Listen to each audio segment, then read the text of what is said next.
Okay, Adam, or your family is from places adjacent to where my family is from, and I learned about something new when I was on the phone with people over the holiday this winter that I did not know existed. Are you familiar with Buc-ee's? I actually had my first Buc-ee's experience this Christmas, and wow, is all I got to say. Have you been there physically yourself? No, my sister described it to me on the phone. I was like, this doesn't seem like a real thing. I think she's jerking me around. Well, I kind of want to hear how your sister describes it, because I've been debating internally how I would describe it. Well, so she said it was like a convenience store with a bunch of food and 100 gas pumps. And also, and like basically we went through this whole long conversation process, and I got to the point where I was like, oh, it sounds like a truck stop without any place to put trucks. And she was like, yeah, that's exactly it. Yes, no, I've been wrestling with it for a while, because my wife had actually been to one in the summer, and she came back and she was just like, I don't know how to describe this to you. The closest thing she could think of was, like a Walmart mixed with a gas station mixed with something else. And then when I went there, I mean, you have to experience it. You have to experience Buc-ee's to truly understand it, I think, which is magical, I guess, in this day and age. Did you let Buc-ee's into your heart, Adam? That's the question. I did. And I spent a lot of money there. And over the course of a couple of days, because I actually went there a couple of times, like at first I was like, oh, it's kind of like a gas station, because the way you check out is kind of gas station-y, and it has, the traditional gas station kind of like drink wall and some food and stuff like that. But you can buy cigarettes and lottery tickets. Exactly. But it's way more than that. And I was like, okay, well, what if it was like a truck stop, but like a really good truck stop with like, you can get brisket sandwiches. They were like chopping the brisket right there in the middle. And the actual like area where you can do some shopping for goods was like substantial, like a mini Target or something. So I mean, it's not just like USB chargers and busted cables and stuff like that. No, it was everything from like outdoor gear to apparel. I mean, a lot of apparel. They had a whole wall with like sniper scopes and target range practice dummies, but even like cooking utensils, things like that. The only section they didn't have, unfortunately, was electronics.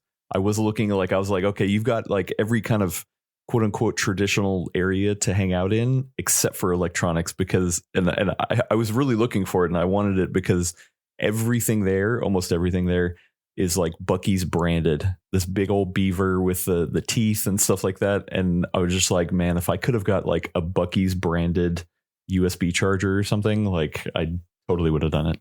That's where you buy your next computer case, man. You go to Buc-ee's, you get the Buc-ee's Fractal North. Yeah. Oh no, we got to stop this because somebody's going to steal the idea.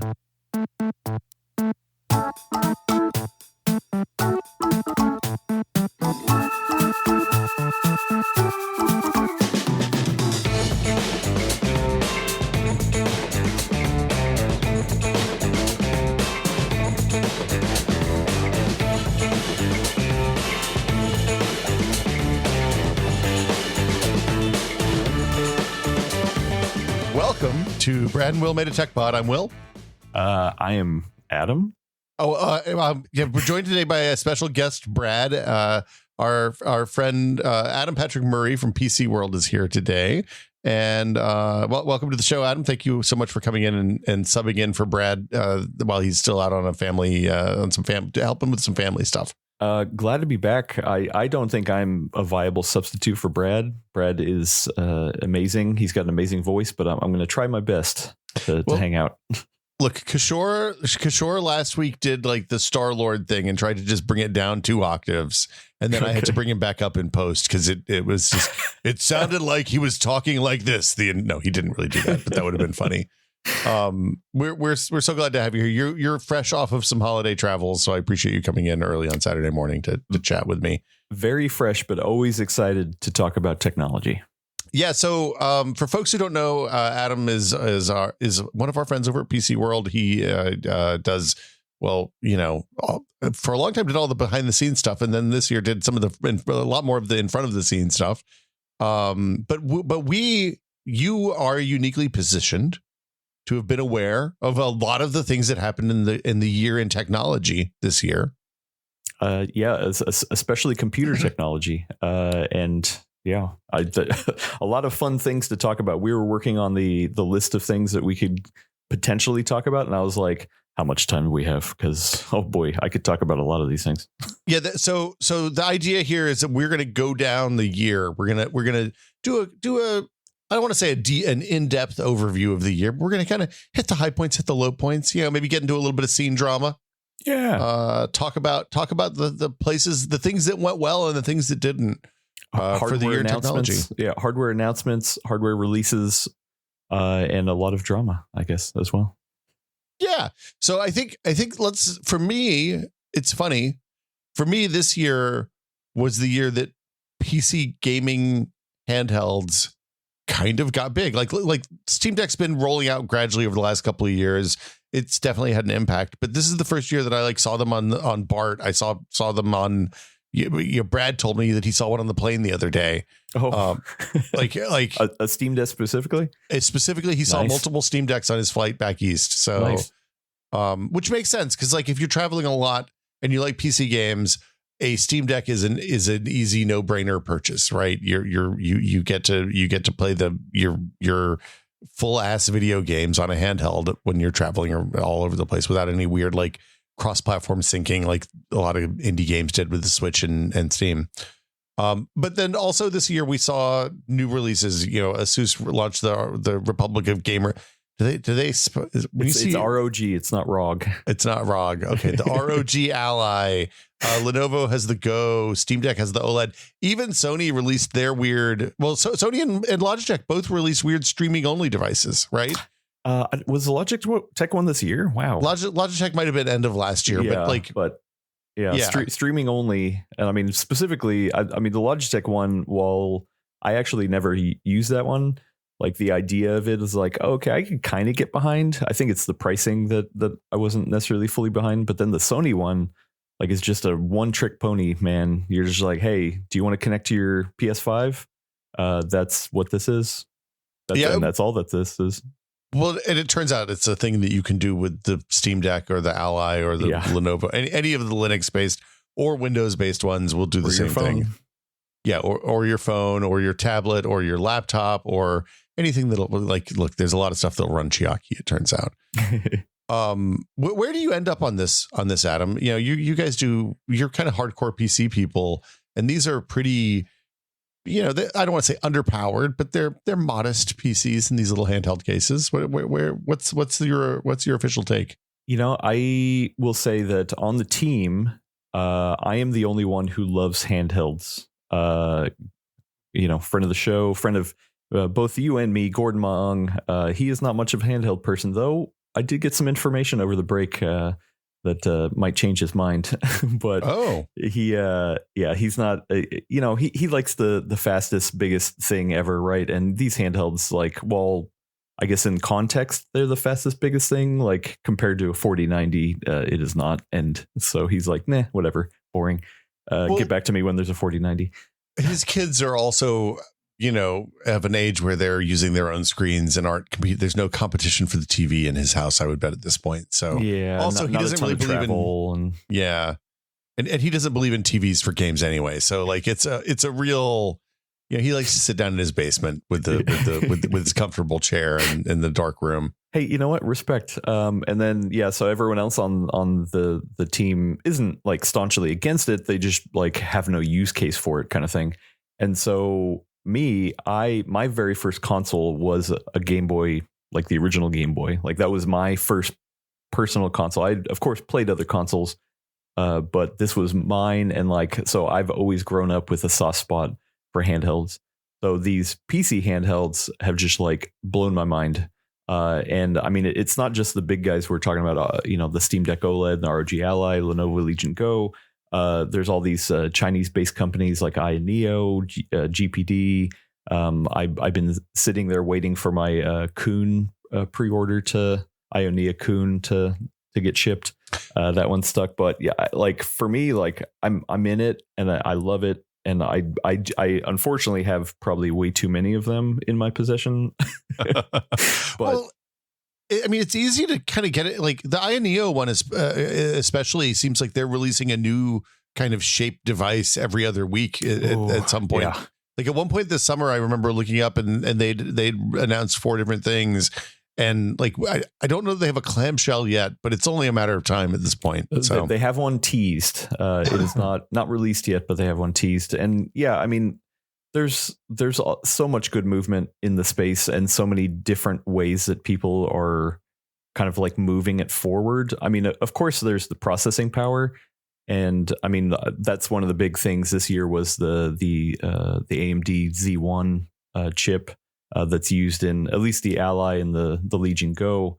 And essentially, it's just kind of a modified 7840U, like mobile part, just a little bit tailor made for handheld specifically. And I mean, when I saw that, because the Steam Deck has a custom chip that they worked with AMD, but it's Valve, right? I could see them working with Valve and, getting some custom, but like to say, hey, to then for AMD to go out and make a whole nother, I don't know, quote unquote, bespoke chip just for handhelds, like signaled to me like, oh, okay, wow, this is a serious area of PC. And like, even though the sales, I don't know, you can see kind of like the sales numbers on a lot of these Chinese based companies because they're Indiegogo campaigns, essentially using it as like pre-order.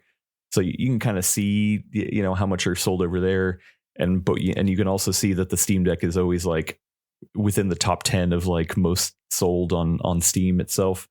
So these things are selling well. I don't know exactly how much they're selling, but I mean, it seems legit. Well, I mean, it's interesting. You can kind of track a little bit of how Linux in general is doing. Like, for all intents and purposes, Linux and the Steam Deck are one and the same when you look at the Steam hardware survey results. Mm-hmm. And the Linux share on amongst active Steam users has gone from like nothing to 7%, I think. Mm-hmm. I did not check that number. That's a good idea. Depends on the game. So yeah, like it's the thing that's interesting to me is that this handheld category has been around for a really long time, but it's never seen any kind of real traction in games. Mm-hmm. And the work that Valve has done with the Steam Deck and with Proton and all of the supporting stuff that makes the Steam Deck work, it turns out I think it's done the thing that they wanted, right? It's kind of knocked loose a lot of other activity in the space.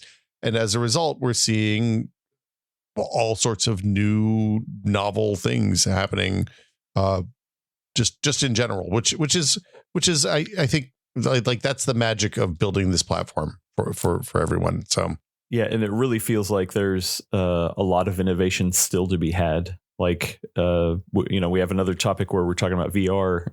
We're like, okay, that's been in it for a while. It's variations on a theme kind of thing. But the handheld stuff, I feel like, even though the Steam Deck is awesome, I do feel like when there's an eventual Steam Deck 2, that's going to be even more awesome, like, and push things even more forward kind of thing. Yeah. So to clarify my earlier statement, the 7% number was on the game that I work on. 7% of total players were playing on Linux. On the overall hardware survey, it's about 2% are Linux users now, which is up 0.5% year over year. On the most recent version of the survey that they released. So, which I got to tell you, the diehard Linux people in our Discord, they're always telling us about Linux and how awesome it is. and they're like, hell yeah. Like the Steam Deck has been like amazing for Linux. Yeah, Proton and all the work around that. Like it's funny, there's places where Proton actually solves rendering problems that exist on Windows and in the Windows DirectX or Vulkan stacks because of the way they make that. Anyway, it's neat. Proton's really cool. Steam Deck's cool. All of the supporting hardware is neat. It's a good thing. Yeah. Let's talk. You mentioned VR. Let's talk about VR. It's dead, right? We're done. The whole thing's my Windows mixed reality is shutting down. Ooh. The Oculus Quest 3 is the viable headset on the market these days. Facebook rolled out that Quest Pro that nobody really cared about outside of people making games and having to wear them all day, wearing the headset all day. What's happening in the world of VR, Adam? I like as much as my coworker Gordon once again would probably point to VR being dead long ago. So the thing is with him, he bought a Valve Index. Was it the Index? Mm-hmm. I can't remember. His kids kept bugging him to get one. He finally got one. and they used it for a week, and then he was just like, so he I bet you heard about that. Yeah. Oh, I still hear about that. And he's very much like, hey, you know what? VR is dead to me. Like I'm like everybody else who bought in, and now it's just, sitting on a shelf somewhere, and it probably like hounds him in the middle of the night. Like, hey, you paid $1,000 for me and nobody's using me. Yeah. But I mean, like so I'll say personally, I had a Quest 2. I upgraded the Quest 3. Like I would use it occasionally, maybe a couple times a month. But the Quest 3 is a nice upgrade, and like I've actually been doing stuff in the Quest 3 since it launched. I've used it way more than the Quest 2, and who knows how much that'll stick. But like I actually do like the upgrade to the Quest 3 personally. I was kind of joking. Yeah, I think the Quest 3 is a nice upgrade. I have Facebook related issues with the Oculus hardware, unfortunately. And of course, Apple announced the Vision Pro this year, which is the other big AR, MR, whatever blank R category you want to talk about. Yeah, which I mean is big. I mean, you had the Norm on, gave a real good breakdown of like the idea around it, and for me, listening to it from afar, because I was not at the event, and I don't really cover VR. I just kind of make sure I at least know about it to a certain degree, and like I'm not an Apple fan at all, but even I'm like kind of cheering for them, because like, hey, listen, if somebody's going to help shake this kind of market loose and further move things forward, Apple stepping into it, I mean, is a big sign for me personally. Well, to me, the interesting thing about the Apple thing is it looks like they're going to build a Mac that you can wear on your head. And if there's a market for that, if that takes off, I'll be interested to see. The unfortunate thing is with the overall VR market, and this is something we talked about years and years ago, and this is only a test, is that when Facebook subsidized a bunch of AAA developers and built the expectation that VR games look like, kind of console gamey, big, sprawling, expensive to make platforming experiences and adventure games and things that have a buttload of content that are going to cost, $20 or $30 million to make in most cases. Like, that was great, but they were basically building these games that were impossible to have a financial success outside of the subsidy that Oculus or Facebook was providing. And that was fine until the moment Facebook decided they didn't want to pay for those games to be developed anymore. But then they had this giant audience that they built of people who bought headsets expecting, these big Asura's Wrath style experiences. Kill these huge things. And Valve's a little bit guilty of this. They built Alex, but Valve has a weird, it's not like Valve was going out and funding 30 games. They just built one that was like the thing they wanted to make to show off their hardware.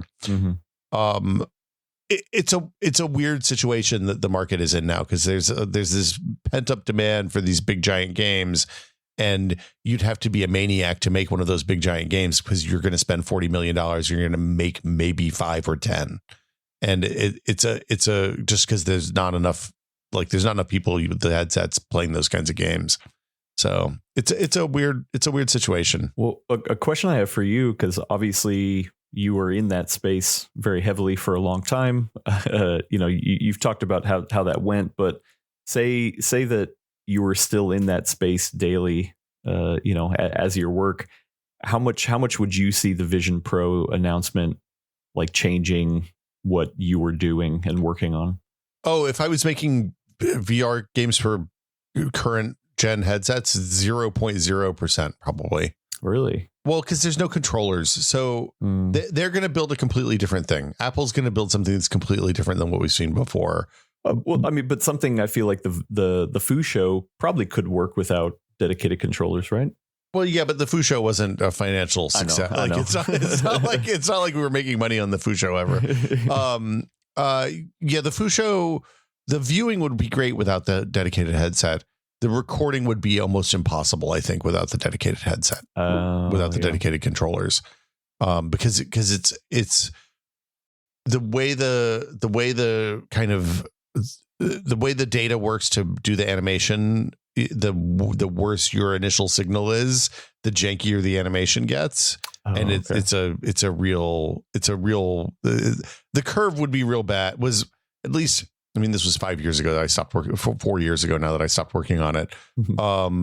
The not directly tracked data was much less reliable than the controllers. That may be different now. I don't know. I haven't spent any time with a Vision Pro, or even really with the Quest 2 or 3 with their hand tracking.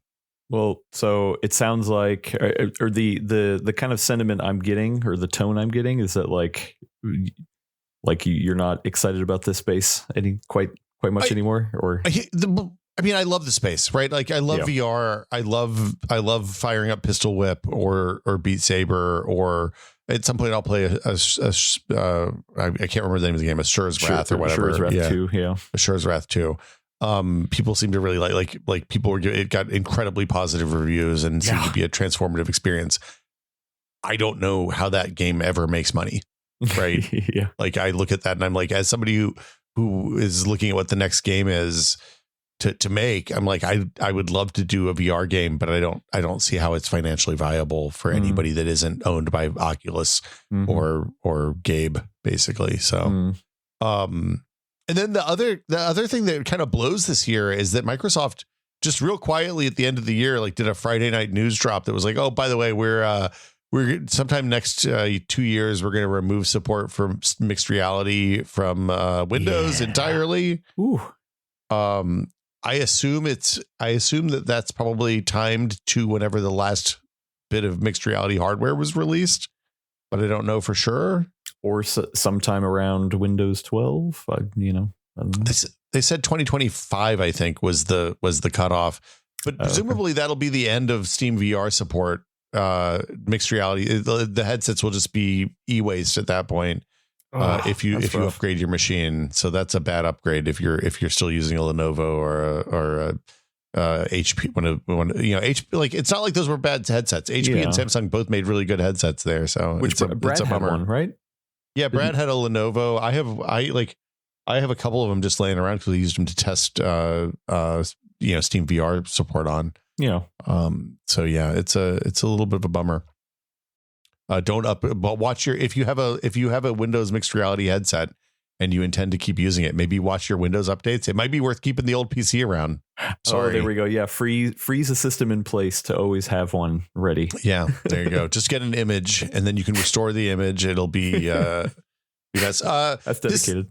This year was also a big PC hardware. Like this was the first year it felt like we were out of the pandemic when it came to PC hardware. People were announcing stuff. Some of it was good. Some of it was messy. Like, there's everything but new high-end video cards. Like the Intel GPUs seem kind of generally okay. It's a weird year. Yeah. I mean, being in this space daily, like, I definitely feel like this year was hot and heavy with announcements, both desktop and laptop related. Of course, we mostly focus on the desktop over on my coverage zone, but yeah, I mean, there was a lot to cover. There was some interesting things going on for sure. Like, where do you want to start? Where do you think's the most interesting? I'm curious. Like the 3D Vcache Ryzens those are the ones that are always the X3D and come out later, right? That's their kind of thing. Like, it's weird because, well, in the old days when you wanted to get the fastest computer, you just bought the one with the biggest number and paid like $500 or $1,000, and then it worked itself out. And you didn't have to really understand what was going on. Yeah. Now, like, it's kind of complicated, and what is the best one for you might change based on how you use your computer. Like, if you do a lot of like spiking the CPU, your what's the best CPU for you may be completely different than if you just play games and do an occasional 100% CPU spike, right? Yeah, well, I mean, we talk about this a lot. A lot of people who come to our podcast, The Full Nerd, over on PC World, definitely. It's a good plug. Yeah, there you go. Thank you. Have a lot of questions. People trying to figure out best bang for buck and things like that. And so, yeah, like, between the X3D stuff, which was kind of revolutionary, and then Intel at some point moving to a disaggregated architecture on the desktop. Like I do feel like we're getting more and more in specialty lanes, right? Where instead of just being like, hey, you know what, the biggest, fastest CPU is going to be the best at everything kind of thing. That's more like, oh, hey, well, what do you want to do with it? Is there something specific? Which lane do you play in the most that you really care about?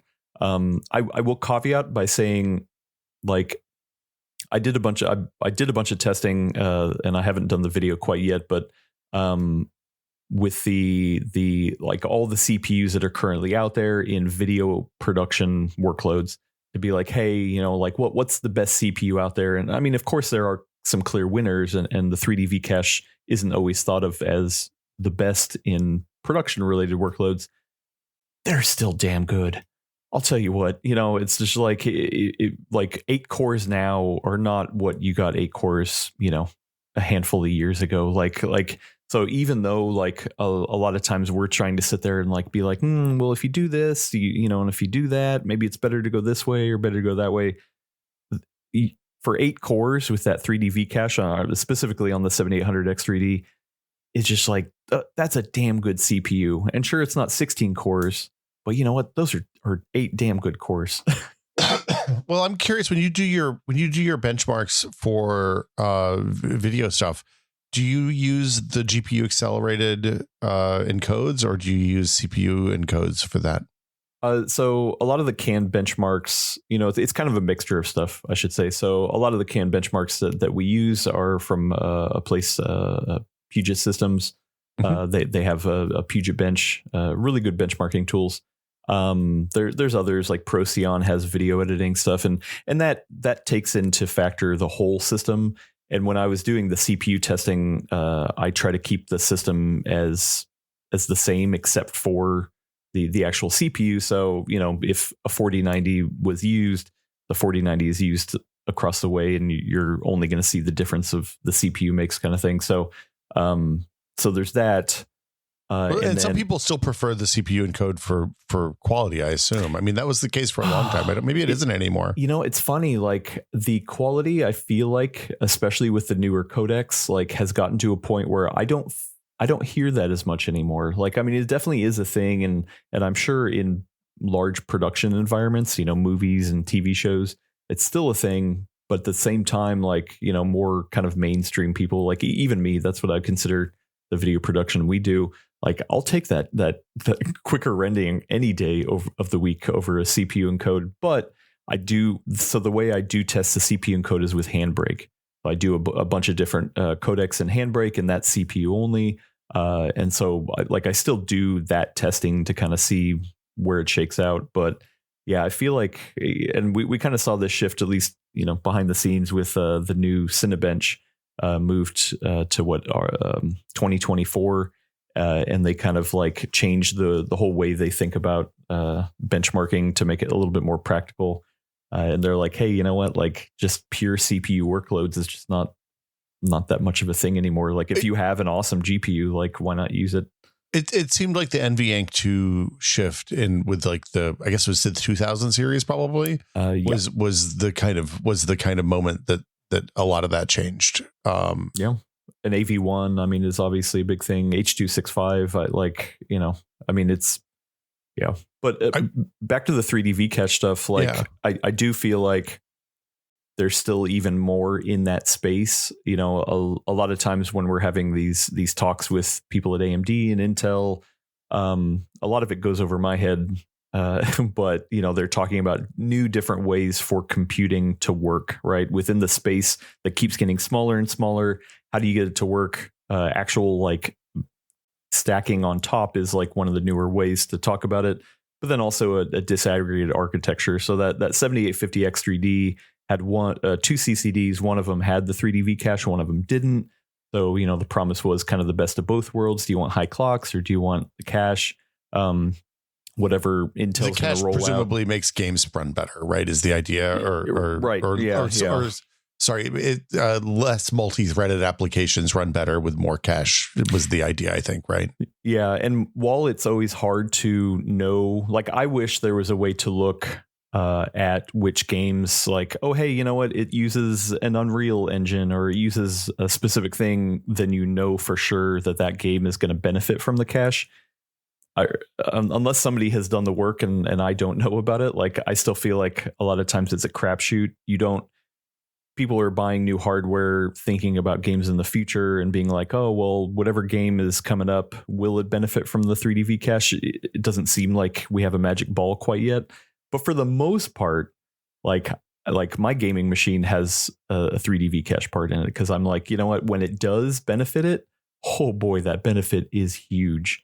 And we were debating on one of the recent episodes of The Full Nerd about the best. We at the end of the year, we always kind of like debate live about the best CPU hardware that came out this year. And Gordon was pretty much always like, he always just votes for the biggest, most expensive thing. So he was pushing for the 7850X3D or even the 14900K kind of thing.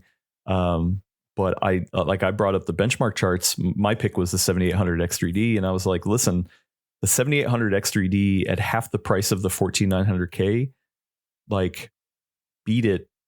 I mean, not just matched it, but beat it in specific games. And when it did, it was like super beneficial. Like that's crazy to think of. A CPU that's half the price was matching or beating the 14900K. Well, so, I mean, I was just saying, this is part of the overall theme of the year for me. And this kind of applied to last year too, right? Is we've reached a point where we're not seeing advancements on process technology driving performance forward. So that means that, like, the vendors can't bin out, 10 different, 1,000 different CPUs and pick the 2 fastest ones and sell those as $1,000 part anymore. I mean, they're trying still. I mean, they do. Yeah, just to be clear.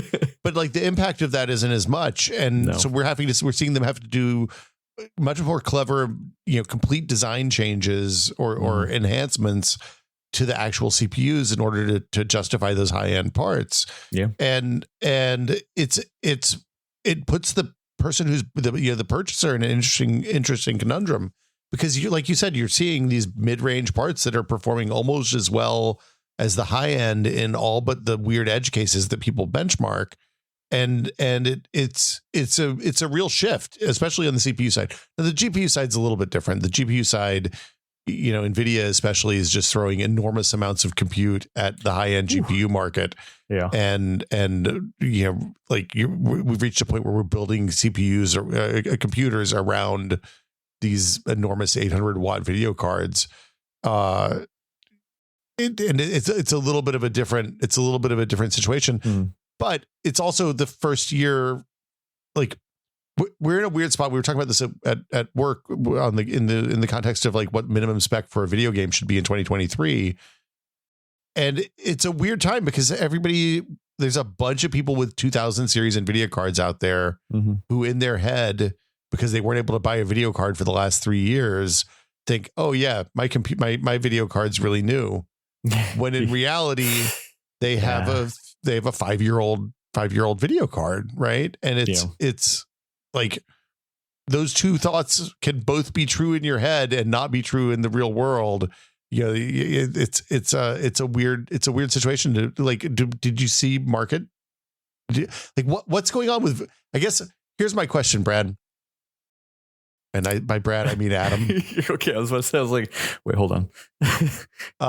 What the hell's going on with video cards this year? Oh God. I mean, not as much as people wanted, right? So I would say we listed out the GPUs that actually got announced and launched this year, and it's mostly in the quote unquote mid range, but that's that still is a lot of people bitching about.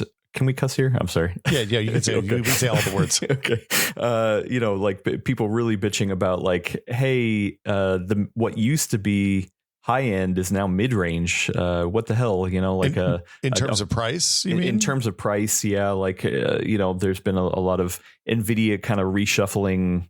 What certain things mean in the space, like what traditionally used to be a 60 class is now a 70 class kind of thing. Like so typically. I'd say before the 2000 series, I was always solidly a 70 class. So like a 4070, 9070, even a 4060 was my first GPU kind of thing. And I think and like that was only a couple $100, but now to get into that class, I mean, you're talking about twice the price now. So there's still a lot of like belly aching about like pricing and how everything's kind of shifted upward.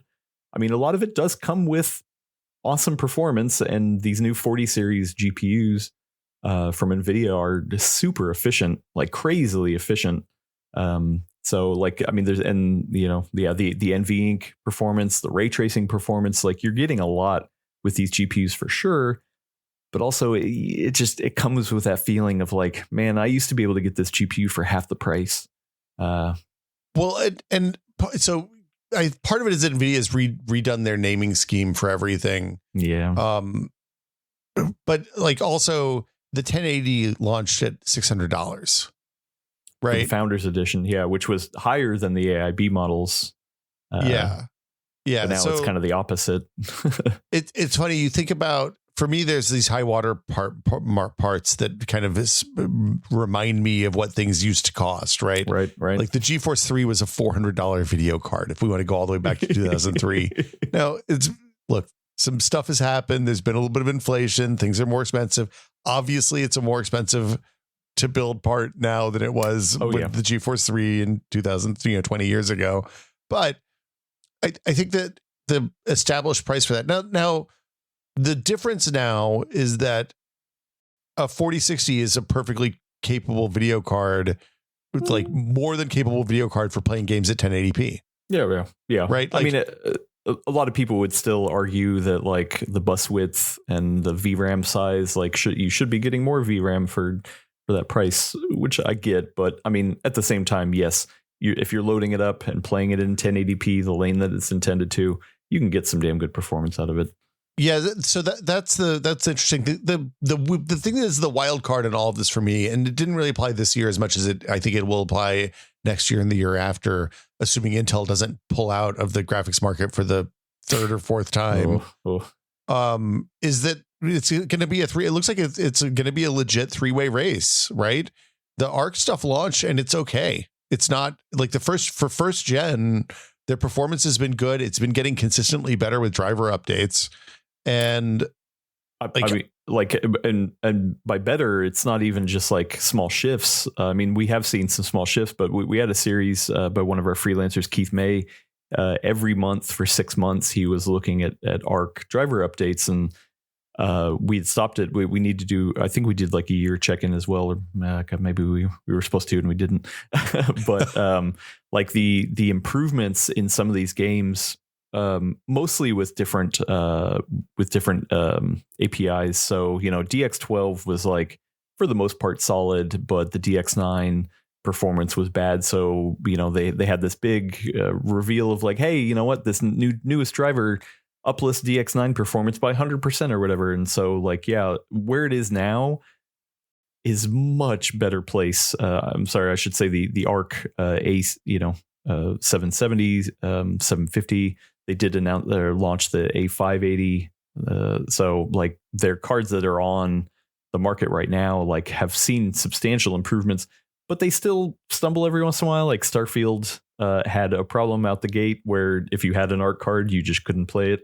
So, they still have some stumbling blocks, but I do feel like that team internally is like learning a lot, and it's not just applying to their discrete cards. With Meteor Lake, it has new ARC graphics core, and like they're seeing some big improvements there. So, we're in this weird spot as journalists where we just want to report kind of what's going on. But at the same time, me personally, as a person, I am rooting for Intel to continue and try to be a third player in this space, because more competition is better for everyone, right?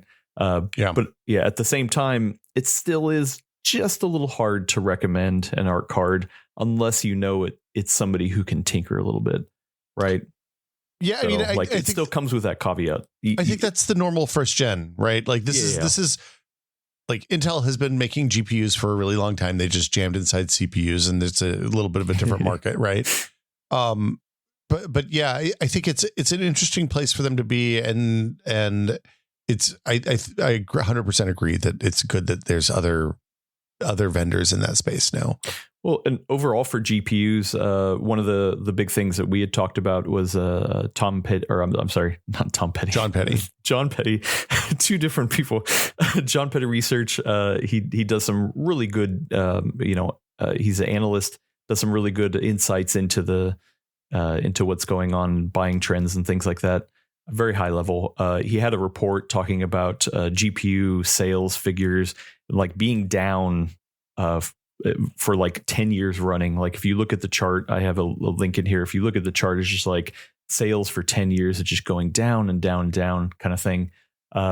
It's starting to slowly climb up.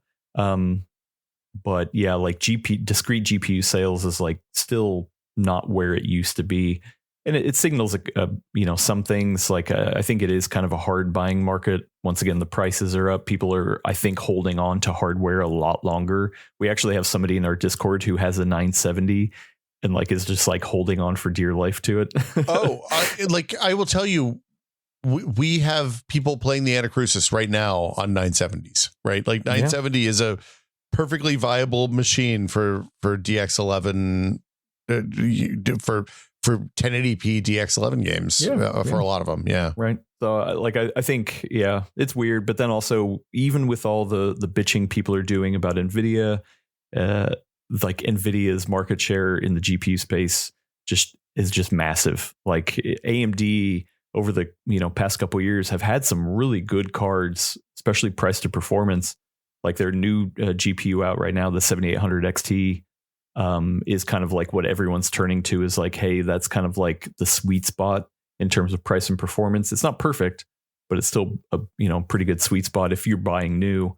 Even AMD with all their wins that they pull off, like just can't break that NVIDIA market share. It's just crazy. Here's the thing. The unfortunate thing for AMD is that NVIDIA invests a lot of money in developer relations, and AMD either can't or doesn't do the same at the same level. It's a much smaller team over there. Yeah, it's an unfortunate situation for AMD because it puts them in these weird situations where if you like to play new games the day it comes out, then your probably best bet is to buy an NVIDIA card because it's more likely to run on that. Mainly at this point, because like to bake lights in Unreal, you have to have an NVIDIA card, right? So that means every developer who does any kind of like work with lighting or any of that stuff is probably running on an NVIDIA card, which means that they play their game on an NVIDIA card, which means they find the NVIDIA bugs and then they find the AMD bugs later. It's an unfortunate fact of life in the game industry these days. So yeah, it's a wild time. 14th gen came out this year, which seemed like a real respin of this is Intel's 14th gen, just so we're full disclosuring. Well, it seemed a lot like 13th gen, Adam. Yeah, 14th gen desktop parts. So while on the laptop, they're moving to a completely different architecture. 14th gen on the desktop is kind of a stopgap. I mean, yeah, they just took, it's a Raptor Lake refresh. That's when I kind of stepped in and did my first official CPU reviews for PC World, which was amazing, and also probably the best time to do it too, because the stakes were really low. You just copied and pasted and changed all the 13s to 14s and talked about the memory controller a little bit. I did not do that, but okay. It's probably good. Yeah. So for the desktop, I mean, like, yeah, whatever. It's fine. Intel needed a new car smell. They have the new car smell on the market. That's fine. But yeah, for the laptop part, Meteor Lake was kind of the big announcement in the summer. And then it just barely launched in the middle of December, which is traditionally not a great time to launch a major CPU architecture. What if you're not super confident in it, Adam? Is it a good time for that?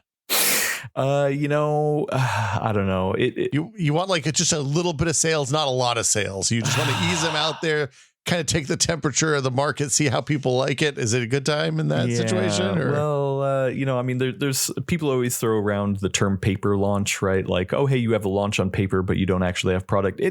Product is out. I was able to buy a laptop on Newegg. There's other, there are there were some companies that had hardware out there for sure. So it didn't feel like, to me at least, quote unquote, a traditional paper launch kind of thing. But yeah, the timing is real weird. And honestly, I don't know the behind the scenes of the timing of launching mid-December, but it feels like, hey, we were going to do it at CES, but we needed it to do it in this calendar year. So let's push it up a little bit. But really, like, as we're kind of looking at what's coming up in CES, which I will be at in a week from this time. Oh, I'm so sorry. Yeah, right. That, like, I think that's going to be the real unveiling of Meteor Lake. And, well, I'm sorry, it's Intel Core Ultra processors. Yeah, I was just saying Meteor Lake is the code name for their first chiplet design, right? Yeah, the architecture. We're kind of in a weird spot where now the numbering scheme, now we've actually seen it, and we still haven't seen the full stack, so it's kind of hard to compare apples to apples. But like right now, we're kind of resetting back to 1. The numbering is like they're not calling it first gen. They're not calling it Series 1 or these other things we've heard about. But essentially, we're resetting the counter back to first gen. Welcome to the Intel. Yeah, right. Yeah. So first right now, generation. Right now, everything's just called the Intel Core Ultra processors. But yeah. Anyway, so I haven't had enough. So we had a freelancer at PC World who did a review article for the website. I personally haven't had enough time, even though I have hardware and I haven't had enough time to look at it. Gordon is still out on medical leave, so he hasn't had time. But I mean, he has been following the news closely, and like we've been chatting all the time. And he's just like, man, I wish I could test this or that, or why is this launch feel so weird? And like, yeah.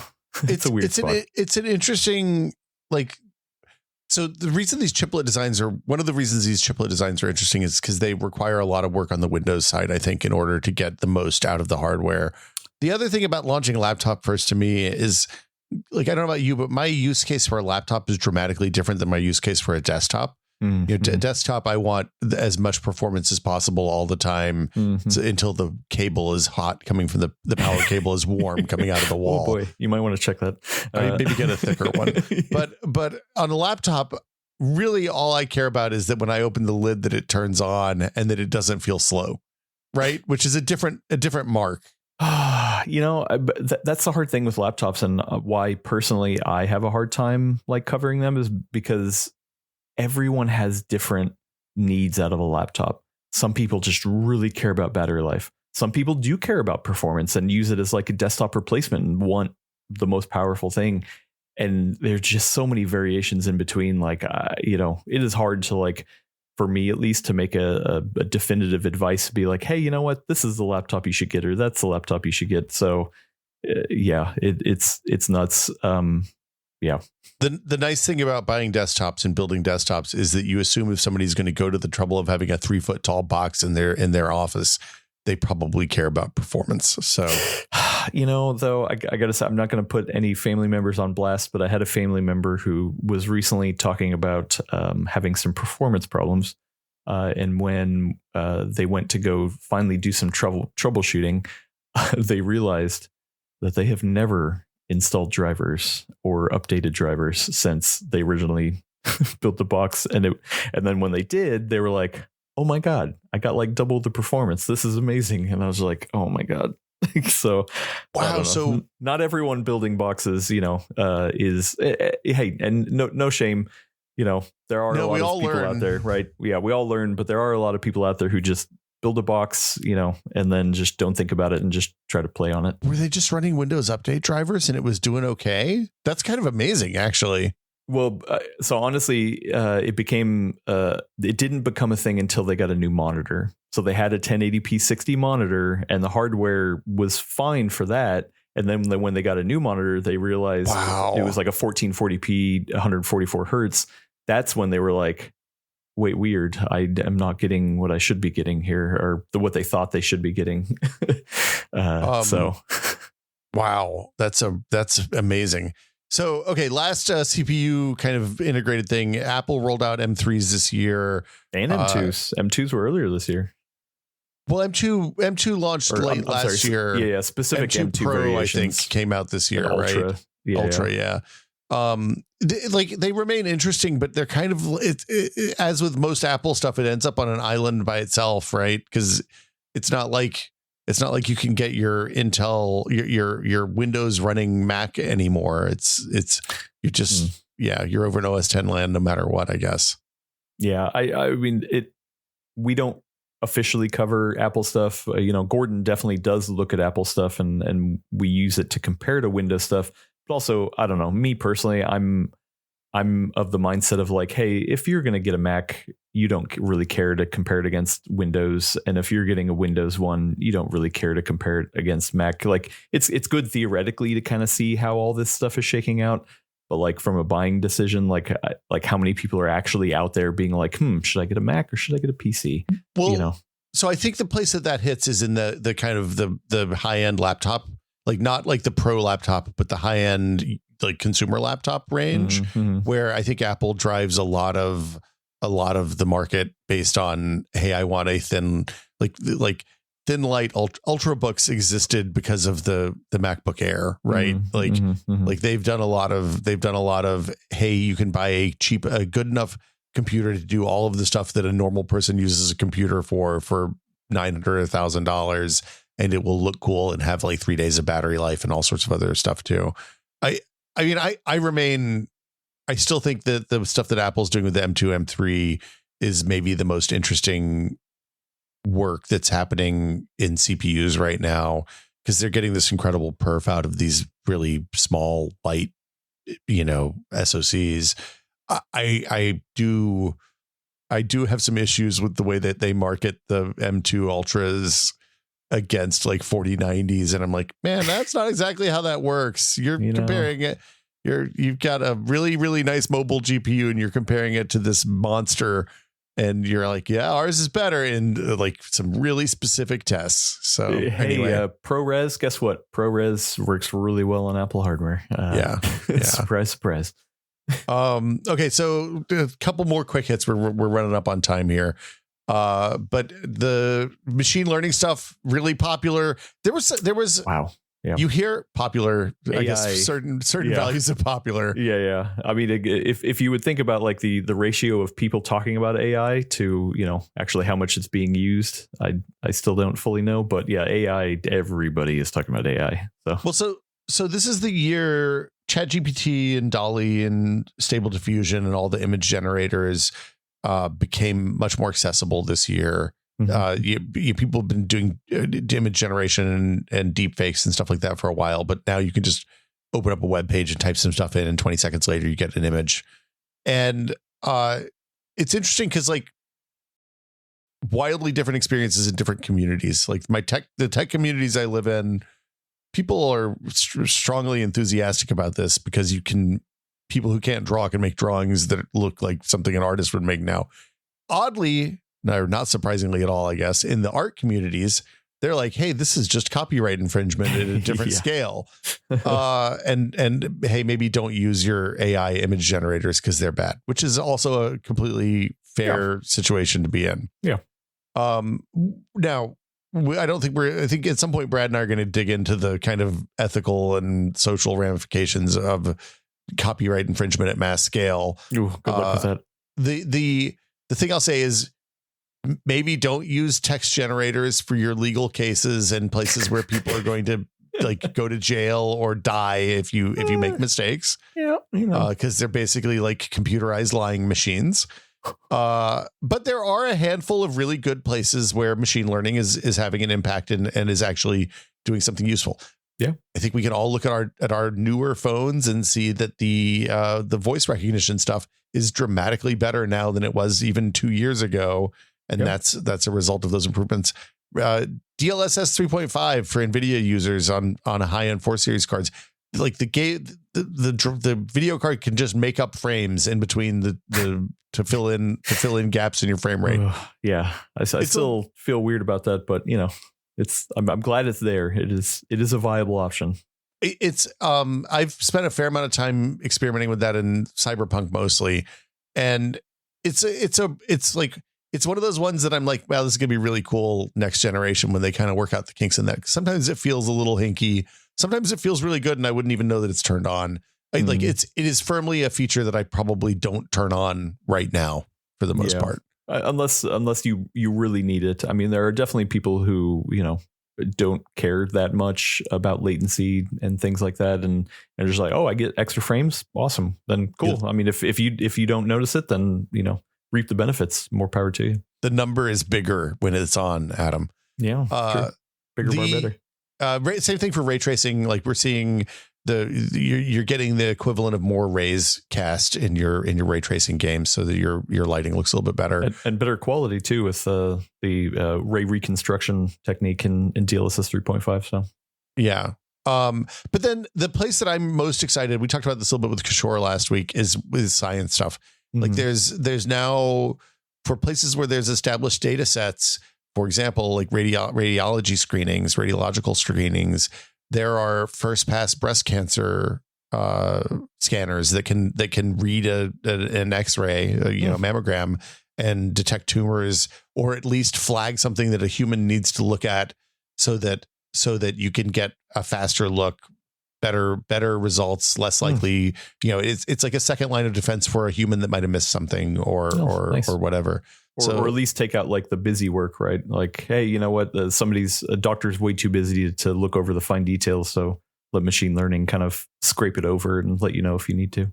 Yeah, that and the, hey, here's something that's a little questionable that the machine noticed that the human maybe doesn't, right? Mm-hmm. Like the problem with people is we all have bad days, right? Yeah. So if you have something on your eye that day and you have a little bit of a headache, you miss something, that's a bad outcome for the person who's screening you saw. I think this is the year that phones were boring. Is that fair? I unfortunately, I would say for the most part, phones have been boring for a while. As somebody who used to cover phones, and I always love bleeding edge new technology. A lot of the companies that used to do that, like LG, or HTC, they're just not around anymore. And at this point, it's such a massive market that it's better to iterate than try to do anything super revolutionary, except for folding phones. I love folding phones. I have always wanted the biggest phone I can get in my pocket. For the past couple of years, I've been using a Samsung Fold, but this year I just barely got the OnePlus Open, which is like, it is an awesome phone in a lot of ways, and specifically they figured out the camera finally on folding phones, because that was always kind of like a weak point of it. So I don't know. And, Google had their Pixel Fold, which I'm not a big Pixel fan to begin with, and it's not. I don't think it's the best folding phone out there. But like my wife, she's on the opposite end. She wants the smallest phone ever, and she recently switched to the Samsung Flip. No. Yeah. I'm a folder. She's a flipper. That's the old style, like 90s flip phone. Yeah. Yeah. And she absolutely loves it, because when it's in that flipped mode, she can actually fit it in her pockets, and she's just like, this is awesome. So like, I do feel like folding, flipping, bending, all that kind of stuff like is like getting better and better. Do you feel like the screen is getting to a better, like when Wes was on, we talked about this, because he's a Wes Fenlon, a PC gamer, is a longtime flip phone, folding phone aficionado. He was still, he described a degree of anxiety that I think I'm probably not comfortable with on my phones, which is a funny thing to say, given that a phone usually lasts between 1 and 2 years for me before I switch to the next one. But yeah, do you think about it when you're unfolding your phone? Do you think, oh, I just used one of the 1,500 folds I have for this thing, or whatever it is? So I had that same feeling going into it, and I got the Galaxy Z Fold 3 2 years ago, and I intentionally wanted to kind of like not baby it, to say, hey, you know what? So I didn't put a case on it. When the screen protector, the built-in screen protector for the inside screen started to kind of like show some cracks and peels and dirt coming up, I intentionally ripped off the screen protector and was like, oh, okay, let's just see how it works.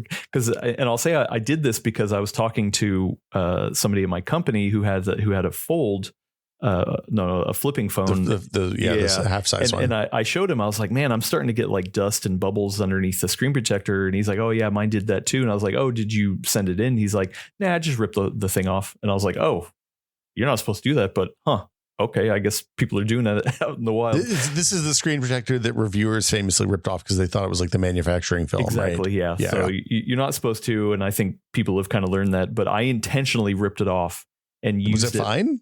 So I used it for about a year with the screen protector off. And I mean, it started to get like little grooves in it. Like I wasn't intentionally hammering on it, but it started to get little grooves in it where I would mostly use my thumb, right? But you'd have to kind of look at it at a certain angle. But the actual where the fold actually happens, the crease definitely was starting to get like cracks in the middle. So like, but that was 2 years of use. And once again, like I dropped it a ton and like that thing was like built like a tank. So I didn't worry about that. The actual folding mechanism, I didn't worry about it at all. See, like I never had any problems with that. It was the screen that was kind of, but even then it was not that big of a deal. It's funny because like the little micro scratches that you get on your phone just by putting it in and out of your pocket make me so crazy that I put screen protectors on my phones like the moment I unwrap them so that I can just, when I start getting too many of the micro scratches, I just pop one off and put a new one on. Oh, got it. You're giving me hives over here, Adam. Well, is what I'm saying. I will say it's on the inside, right? Yeah. So like this was just of normal use. And once again, if you use the screen protector, so it is under warranty. Like I think I started to get some bubbles and dirt underneath that screen protector like about 9 months in. Yeah. And that's when I was like, I'm just going to rip the whole thing off. But you can get it replaced under warranty by Samsung for free. So like, most people I think would just take it in and kind of get that screen protector replaced and not have a problem. That makes more sense. Yeah. Okay. We're to our favorite part of the episode, I think. Ooh, drama. It's time for the scene drama. You just put a bullet point on here that says ASUS, and I don't know what this one is. Sorry, JJ. Yeah, well, it was a couple things. Being a company that makes a lot of stuff, like ASUS makes a lot of stuff, and some of it hits, and some of it is something I would I have no problem using ASUS stuff. But some of it is just like, ooh, boy, you kind of screwed up on that for one reason or another. One of them was the ROG Ally. They started having problems with the SD card reader because they ended up putting the SD card reader right by where the heat vents from the system. So, SD card readers were failing. Oops. Okay. Was that a solder situation or is that or did they say? I no, they didn't really. They kind of like said, hey, listen, if you're having these problems, like we will cover that and, that kind of stuff. Oops. But I don't think they said specifically what was going on. So, yeah, I mean, there's that. But then I would say kind of the biggest one is the motherboard stuff. And this wasn't just an ASUS thing. Brad had a lot of anxiety around his 7950X3D, but yeah, there was these voltage issues with motherboards. ASUS was kind of leading the pack out there as some of them that were burning up CPUs and had some really bad messaging around what was going on kind of thing. So, yeah, I don't know. Well, then, yeah.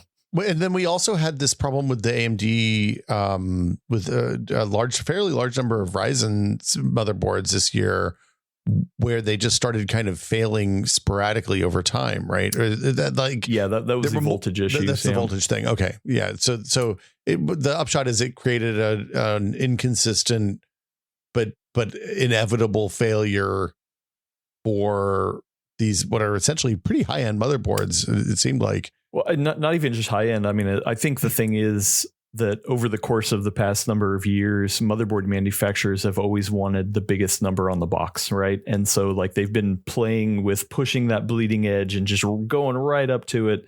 And I think they finally found where that edge is.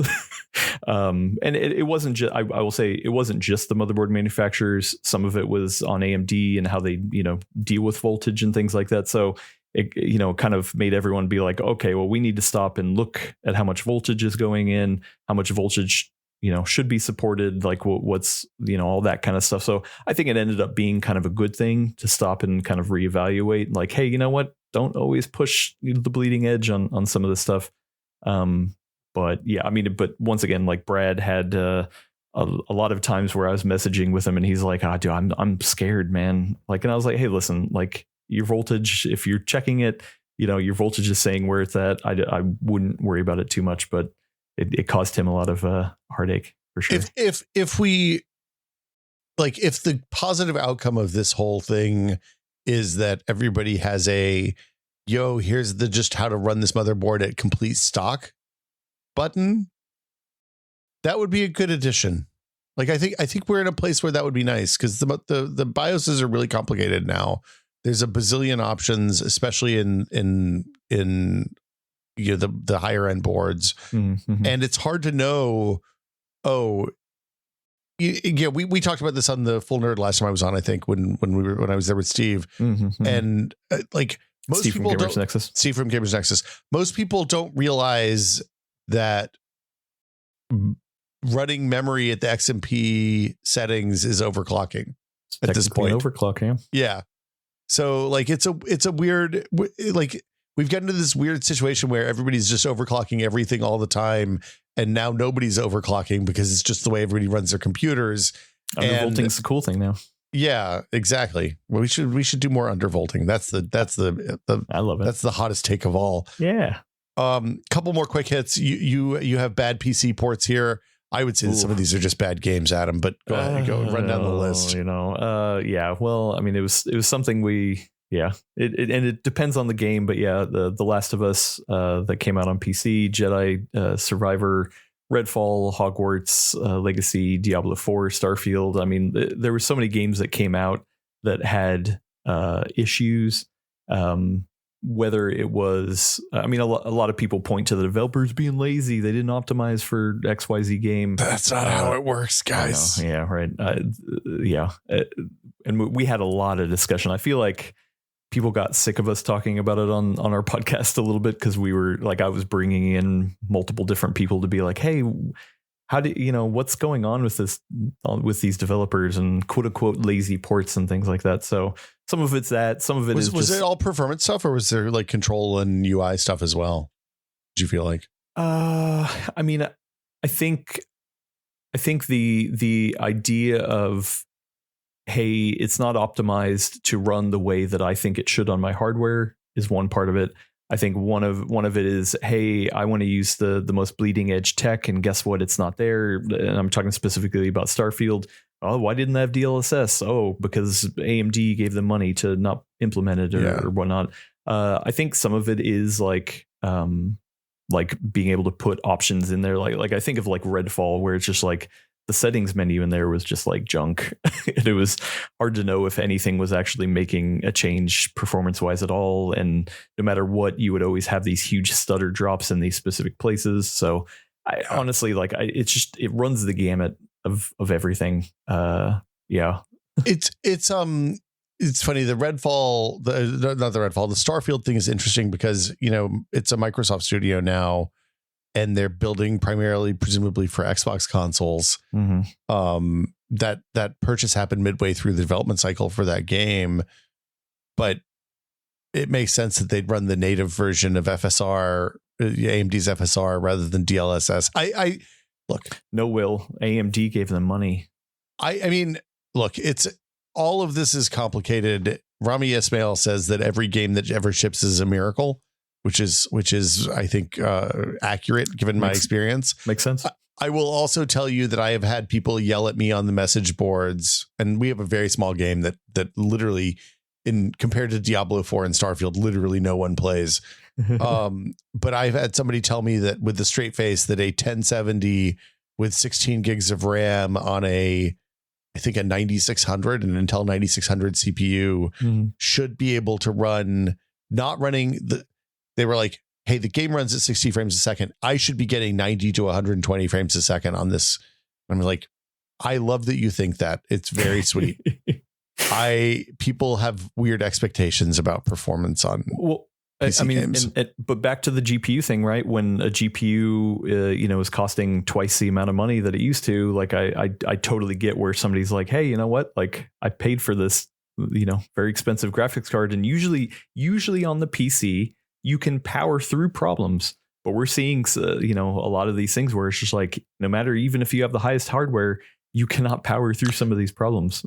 Well, it's funny you say that, because I literally had a support ticket the other day where I helped somebody out with a problem, and they were like, I have a 4090, I have a 13900K. I'm only getting this frame rate. I was like, I have the exact same computer you have, and I'm seeing literally a 50% increase in performance that you're seeing. And we went, and I took the time and I troubleshooted with the guy, and I was like, hey, by the way, guess what your problem is? Your memory clocks are at JEDEC defaults and not the XMP settings. So you're underclocking your memory, and as a result, your UE4 engine games. He was running the RAM at stock. Yeah. Yeah. But like UE4 is really memory speed dependent. So yeah. Anyway, it's a weird situation to be in. It's always a weird situation. Let's see.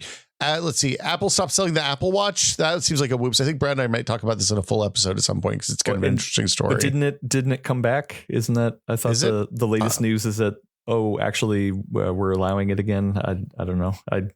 Once again, I don't follow Apple too closely. Jeez, but Adam. Let's see. It looks like if I'm going to go hit buy on this Apple Watch Ultra 2. Do it. Let's see. I think I'll get a Trail Loop. Yeah, it's for science. I'll tell my wife that and let you know how it goes. Oh, why'd you buy a $900 watch? No trade in. No, of course not. Buy now. Let's see. This is the most exciting segment we've ever done. You got to go buy an Apple Watch. Might as well get Apple Care just with my active lifestyle, leaving the house all the time. Yeah. You don't want to break it. $799. I can pick it up in store today at Apple Valley Fair. Yeah. So yeah, there you go. It's back on the market. Joe Biden must have needed an Apple Watch for Christmas for somebody. Yeah. Tim Apple went immediately to Joe Biden and said, hey, listen, come on. We got to figure this out. That's Joe America. Oh, I'm sorry. Adam. You're right. Yeah. You're right. But no, so they had the patent judgment go against them on like the way this works is interesting. Like I said, I think Brad and I are going to probably do a whole episode about it, or at least part of an episode. Yeah, that would be interesting. Yeah. Interesting story. Apple also skipped a year on the iPad Pro. They rolled out the M2 ones last November, I think. I feel like I bought one right after they came out, but maybe it was a couple of weeks. And then just kind of didn't do another one this year, which is, as a person who purchased the last one, kind of okay with that. On the other hand, M3 seems like a nice upgrade. So, maybe more iPad next year. And then the 12 volt 2x6. Yeah. So obviously one of the big things last year with the launch of the 40 series was, oh my God, my 12 volt high power cables are melting my system.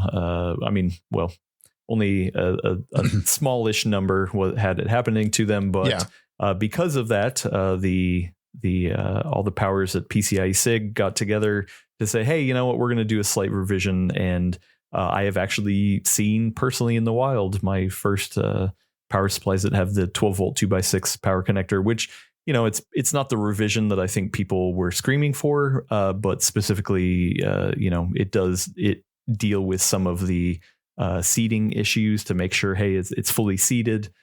This is specifically for the power supply to GPU supplemental power cable. Yeah. The big change of like, hey, you don't have 3 8-pin PCIe power plugs. Now you just have one, 12 volt high power cable. And yeah, like I still like the cable as long as it's seated properly.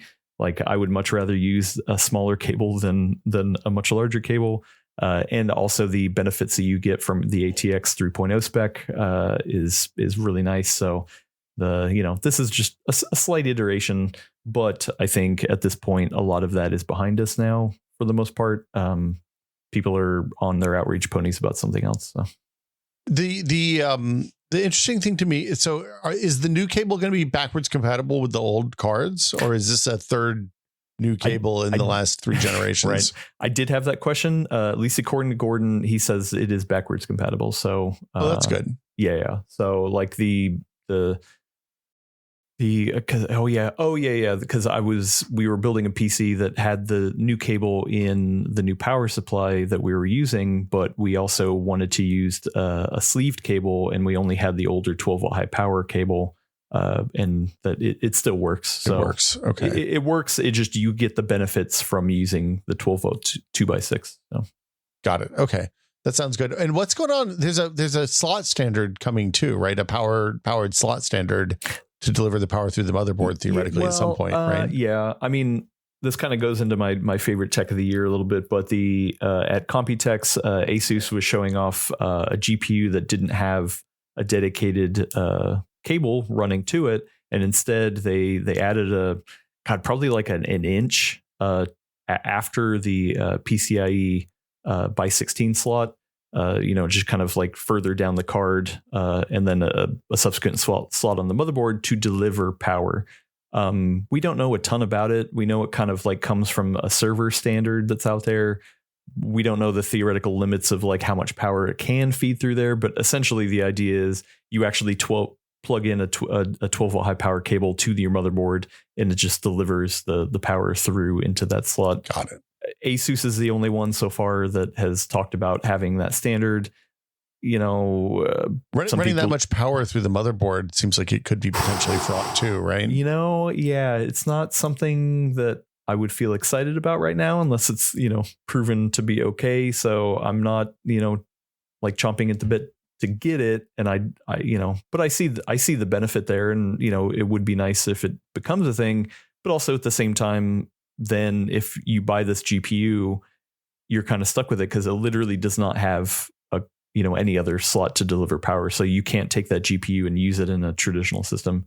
So it seems like a better solution would be to build a bridge that goes like to build a thing that goes in and loops around and then hooks into the top of the video card. But what do I know? Oh, Adam's digging around for something now. I'm grabbing a GPU. I know this is not a video podcast, but so one of the other things that we saw was putting the 12-volt high power connector by on the bottom. Like kind of on the same side as where the PCIe slot is. So when you're feeding the cables through from the back of your case, you're just going straight into the video card rather than trying to like loop it around to the side or even to the back. So yeah, I like that, but also it really depends on the case. So it's not an open spec or not anything, but yeah, that's interesting. Okay. So, last little bit here. What's some of your favorite stuff this year, Adam? What's the stuff that got you excited? Maybe the small stuff, maybe the big stuff doesn't matter. Like I will say this is something we've talked about since CES 2023, and ended up being kind of a big deal, for the industry, but hey, Will, did you know that fan technology has kind of been the same for a long time? You hook a motor on a thing and you put the blades aimed a specific way, and then the air moves and it makes a whooshing sound.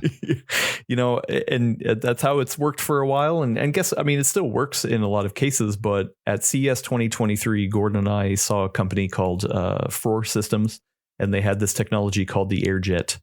They had two different variations, the AirJet Mini and the AirJet Pro, I think was the bigger one. And what this is aiming to do is to revolutionize cooling technology, especially in small hardware. So like they had some demos at CES.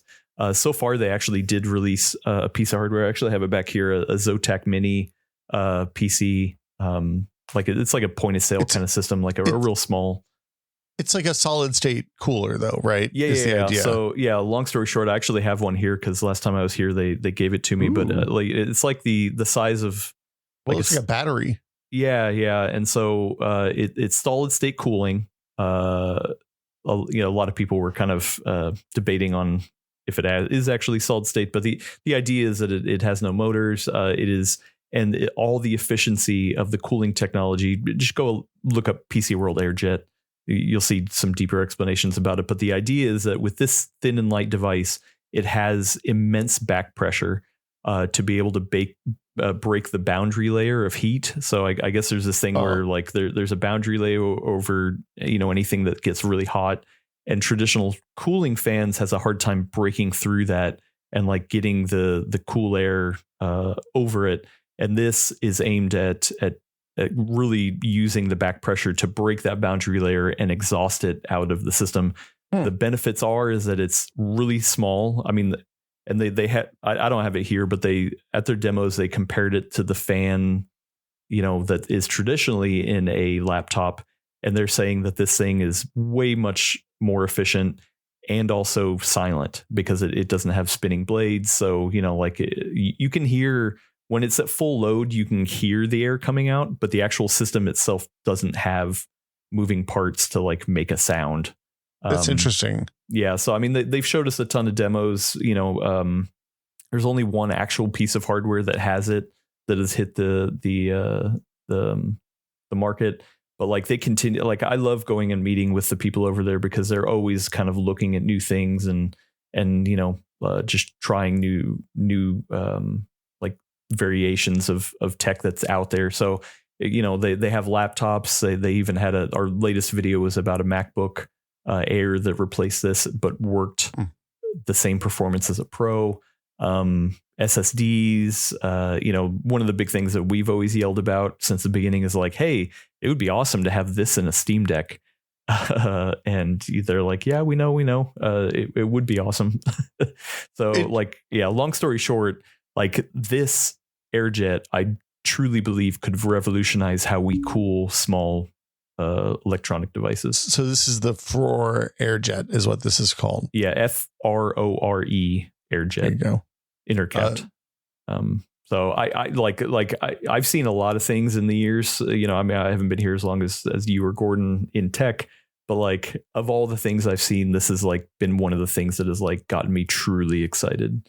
I joke about not being excited to not go to CS, but walking around the back alleys of the disused halls where it's just a bazillion small booths missing this stuff. Like I remember we saw a hydrophobic nano coating back in one of those areas 3 years before anybody shipped anything that was actually in a that made your phone waterproof. The eye tracking and all the different weird, like you walk around the back end of the I can't remember which hall it is that's stacked on top of each other, but it's like this enormous, like 10 football fields of convention hall. Yeah. And you see 5 years, if you have the right kind of eyes, you can see 5 years into the future back there, which is fun. It's wild. Should I do another one, or do you want to do one? Go.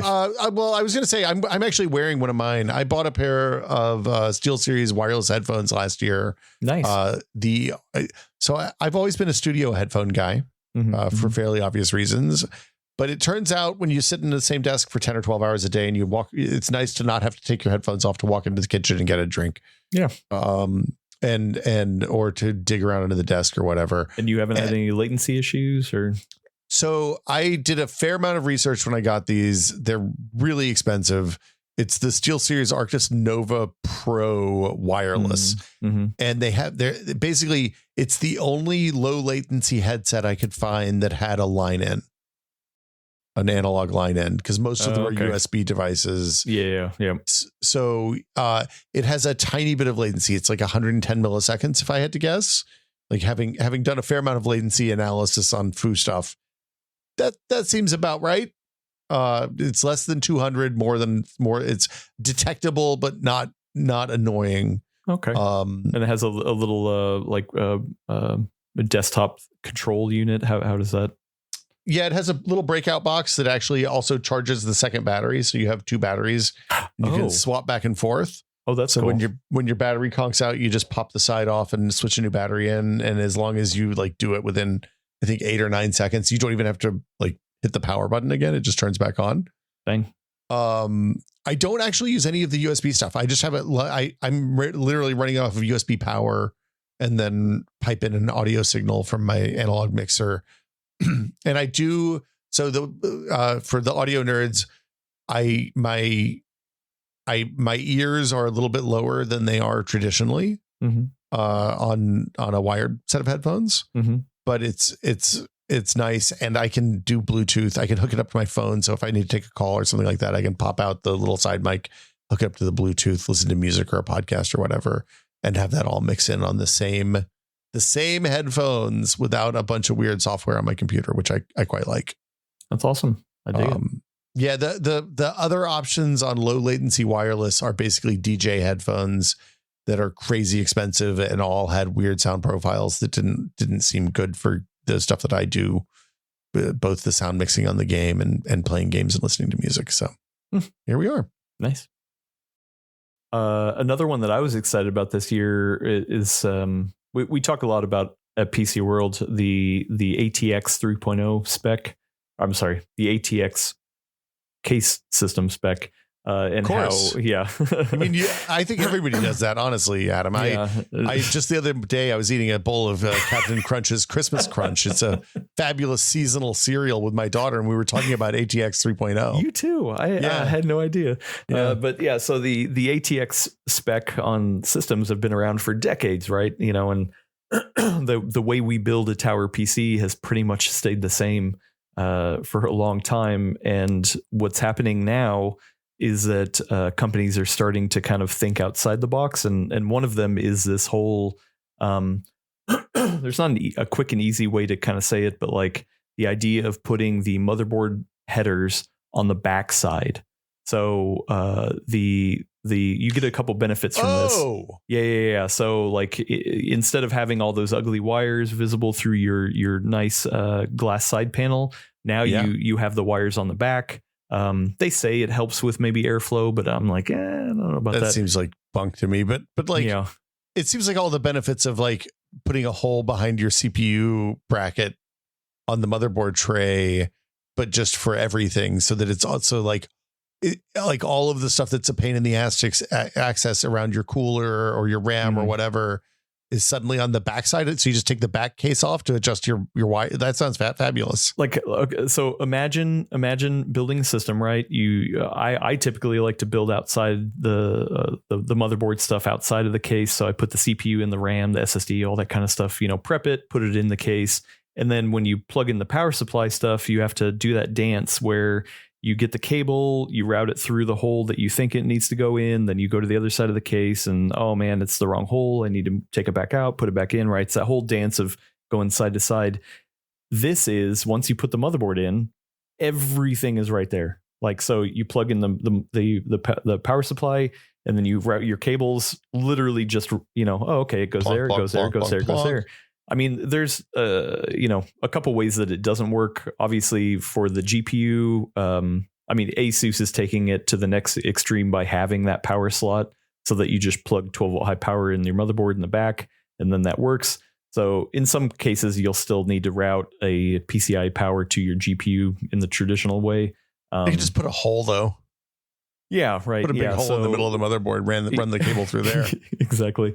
So I don't know, like we saw a lot this at Computex, a lot of companies getting into this space. And right now, like it's still early days. Companies need to work together to make this kind of like a viable system, because you want the motherboard and the case to have the same kind of cutouts and put in the same places. There are companies working together to make this a reality, but this is kind of for traditional tower systems. This is like the next evolution, and some people aren't super excited about it, but I was excited about it already when we saw it at Computex, and then I got more excited about it once I actually built my first system in it. And I can't talk about that system because it's under embargo for a little bit. Just subscribe over on PC World and go watch the video. But building my first system in it, like I've built many systems. I'm sure you've built many systems. So this wasn't like revolutionary, but it was just like so easy. And I can imagine for you first time builders, like not having to do that snake cable dance and making sure you're plugging into the right spot. Like it just feels like this is going to be like groundbreaking for like just building in a system. Well, yeah, I mean, yeah, it like I think about plugging in the 12-volt CPU power, right? Mm-hmm, and how, especially if you're in a small mid tower, that getting those big fat power cables around and getting them to turn the corner and getting them in a place that doesn't look janky is always a pain in the ass. Yep. And it's like, to me, it really brings me back to like when we first started having CPUs that had backplane mounts and CPU coolers that had backplane mounts. and suddenly Cooler Master was like, hey, you know what? We just cut a hole in the board where the CPU goes so that you can unscrew it without having to dismantle the entire PC to change the CPU cooler. You're welcome. Yeah. And like, it really makes a difference. Now, the like you said, the place we could really mess this up is if we have a hardware compatibility lists for your motherboard and cases now, where like the case holes only line up with certain cases and certain motherboards. I would hope that we would not create that problem for ourselves. Well, and once again, I do know of a handful of companies that are actually working together to make sure that, hey, you know what, you have a different system, I have a different system, but at least at the end of the day, the cutout zones for the case are in similar places that you're not going to get screwed. So I mean, Gordon always likes to point out, like, if you look at the actual ATX spec, it's actually pretty damn loose. It just, all the companies kind of like were able to come together and just agree to something. And it's been that way for decades. So like, I do believe that we can get there to a similar spot. And trust, you got to trust the community, man. Yeah. And it's not groundbreaking like a BTX or, an actual complete change to the ATX spec, but it is the next step along the way in my mind. So my next thing, we've talked about this a lot on the podcast, so I won't belabor it, but there are two pieces of open source software that have completely changed the way I use, not the way I use, but the way I manipulate my computer. Fan Control, which I think you introduced me to, is an open source fan curve editor. Oh, it's so good. You can do, it does stuff that you can do in other applications. But it bundles them all in one place and lets you make detailed and well-defined fan curves and behaviors for your fans. So for example, you can set it so that it runs one curve when the CPU temperature is below this point and a different curve when the CPU temperature goes up to the under load temperature, and it just switches automatically between the two. And it means that you don't have to hear your PC when you're not doing something, and you do. But you can still turn it up so you can get max performance if you want when you're under high load. Well, and it literally puts every single fan in your system in one easy to handle place, right? Like asterisk, for me, assuming your hardware is all supported. Exactly. Blah, blah, blah. Yeah. So it's like, for me, it's like, I used to have a different application that ran the fans for the AIO. I had a different application that would run the case fans. If I wanted to control any sort of the fan curves on the GPU, that would be another application. This literally puts everything into one and adds those features that you're talking about. I know you talked with Brad recently about it too, but when I was telling him about the hysteresis kind of stuff, because he was like, man, my system does get loud really quick, and I'm like, oh, well, it's ramping up based off of CPU package temperature. You can tell it not to ramp up so quick, under those spiky loads kind of thing. And he was just like, really? And I'm like, yeah, that's well, and for me, having it all in one place is nice. Not having to go into the BIOS to make adjustments is really, really convenient, because that's what I used to do. Oh, okay. And then the other thing is my water cooler is supported. Mm-hmm. So I can base my fan speed on the water temperature rather than the CPU temperature, which kind of automatically does the hysteresis for you. That's huge. But yeah, it means that I actually am spinning up the fans based on the amount of energy in the water rather than the amount of energy than the instantaneous measurement of the heat coming off the CPU, which is nice. And I don't know about you, but I definitely kicked some money to the person who developed this, because I'm just like, it's free, but I want you to keep going. And honestly, like the past whatever months I've been using it, I mean, updates are coming out hot and heavy. So yeah, I had a problem with a piece of hardware. He helped me out. I chucked some money over there after that. And I need to add him on my GitHub monthly subs, I think. But it's just one guy, and he's using open source libraries that connect to all the hardware. On the same front, OpenRGB is the same idea, but for everything that has lights in your computer. Mm-hmm. And it is broadly supported using a series of open source, other open source projects. It also provides an API that other things can connect to. So if you want to use like Aurora or I can't remember what the Aurora replacement is called, Artemis, to interface to get like fancy game lighting onto your RGB lights, you can do that. How many? I'm sorry, real quick. How many people use the game specific lighting? Do you know anybody? I did. So when I played a lot of Overwatch and I had a Logitech keyboard that was supported, I did, because it would change colors when you change characters. But then they introduced a bunch of skins that didn't match the colors of the like, once you had a blue Diva skin, the pink Diva keyboard didn't make as much sense, and like whatever. Okay. All right. Look, I'm a tasteful Northern Lights on all of my lights, Adam. But the benefit for OpenRGB is that you can set up all of your lighting, all of your things with lights in one place, and apply the same changes to all of them at the same time. You can do maps, like mine goes from top to bottom throughout the case. The RAM, it's all synchronized nicely. I spent I don't want to say an embarrassing amount of time, but I spent a fair amount of time figuring out how to do that. I'm really happy with it. I'm never going to touch it again, probably. Awesome. But it just kind of quietly runs. And if you have a QMK compatible keyboard, you can even hook that into OpenRGB now. So you can get real-time lighting on a real ass keyboard, which was the thing I didn't think was possible because of the low power CPUs that they put in those keyboards. Wow.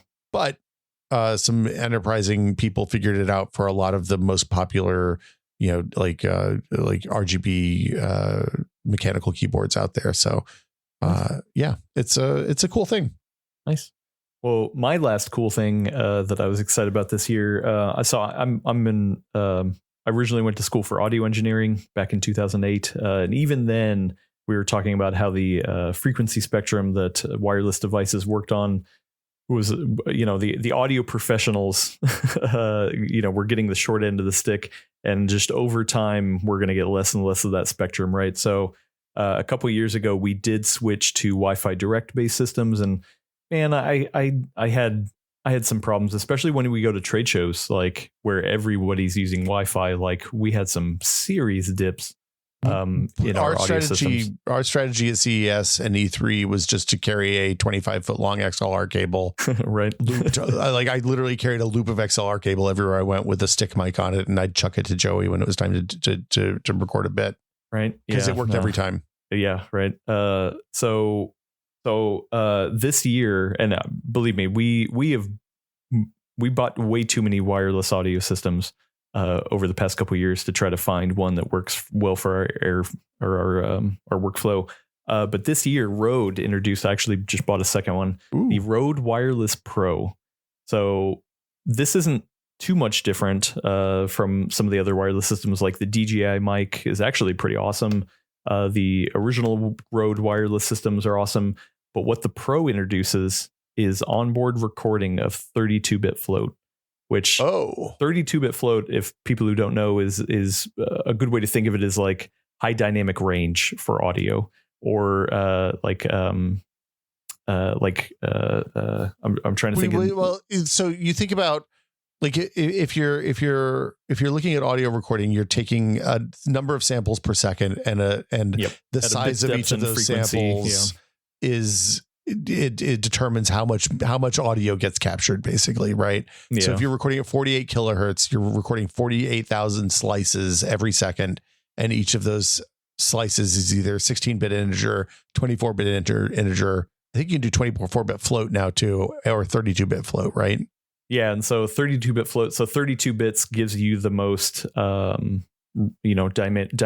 range of whatever the frequency is going to be. But 32-bit float essentially captures it like in it's more spaces. Fidelity, yeah, highest fidelity, and also sorry, I'm explaining the math bad here, but the idea is that no matter how hot that you have the gain or how quiet, you can bring it back in post.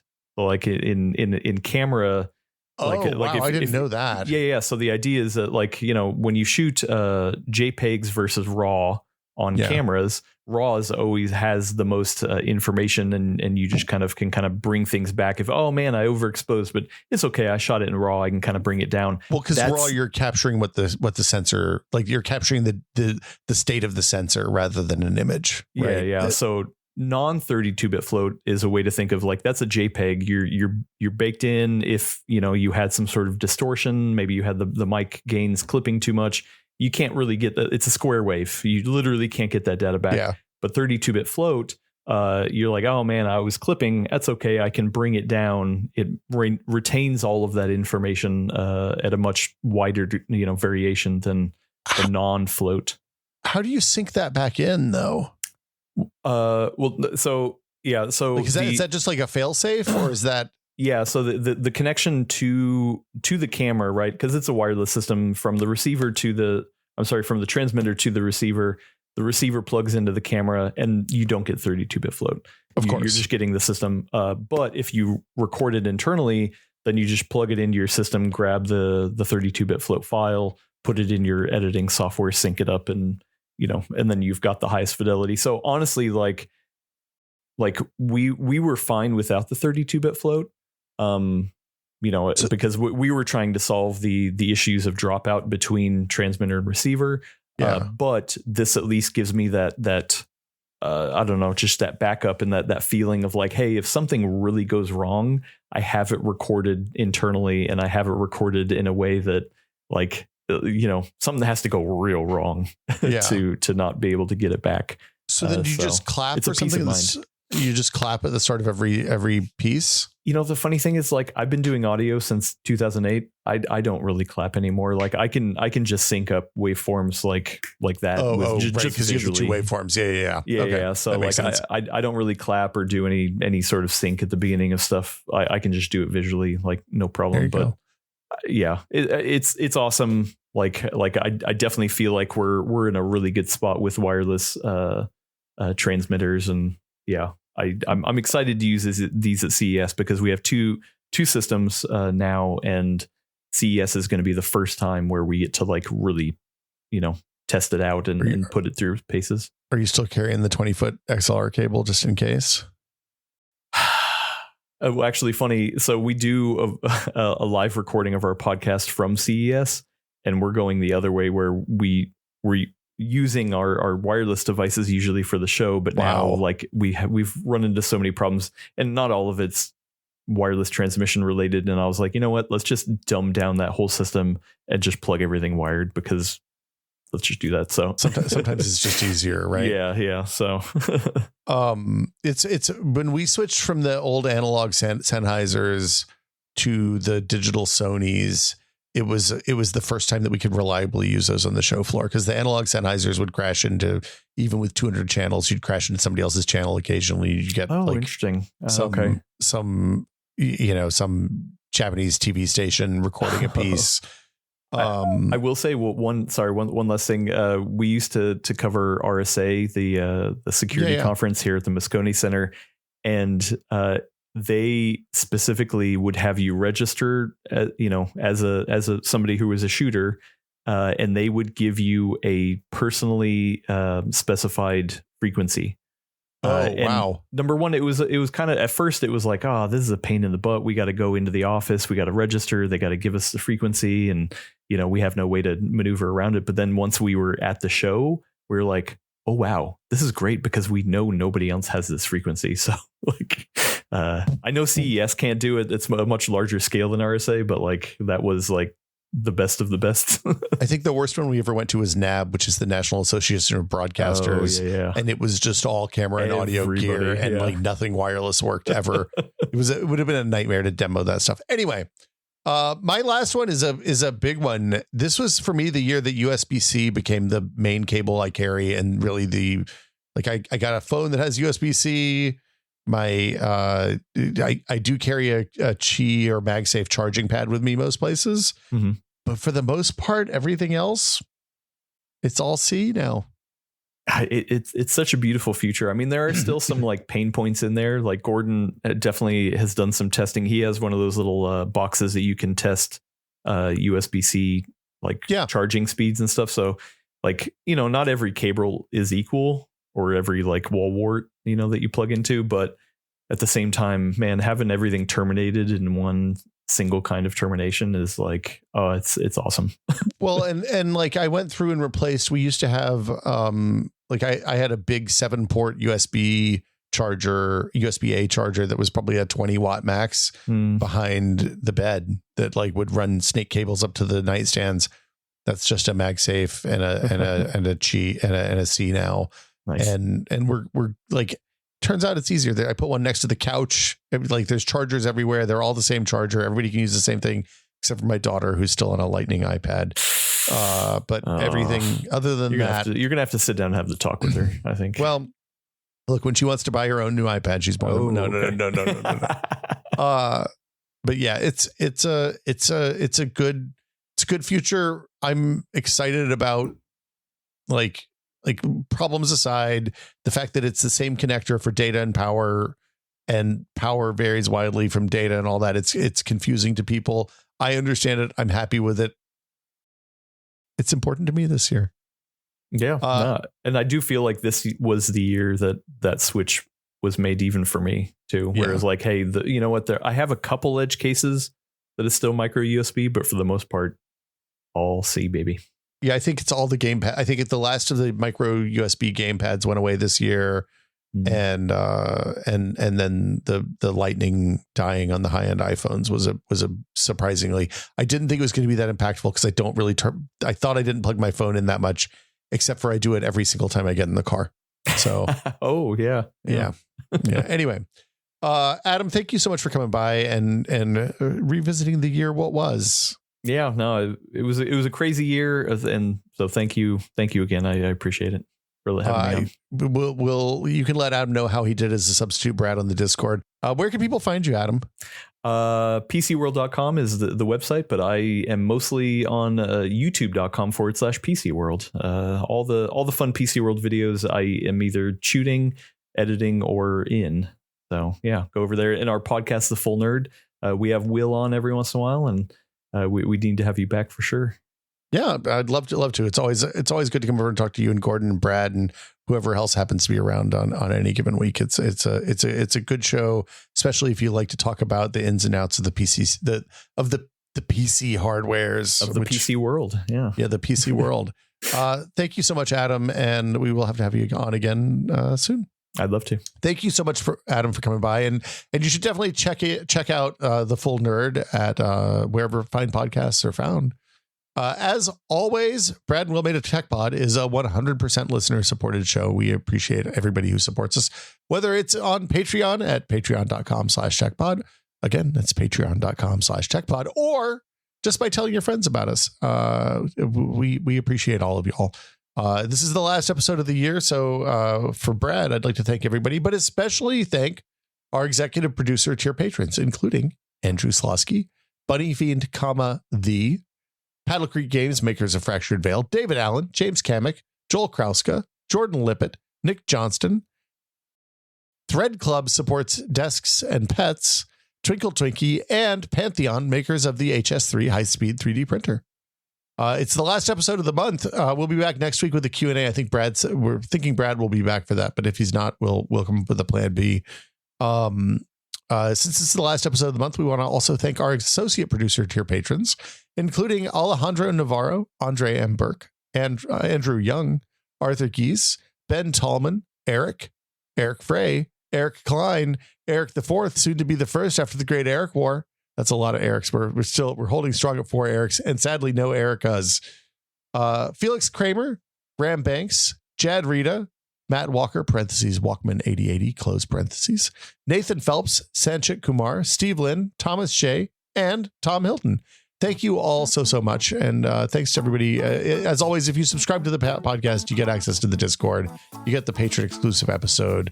The Discord is a constant source of joy in my life. So I appreciate everybody who participates and jumps in over there. I hope everybody has a safe and happy new year, and we will see you all next year. Thanks for listening. Bye.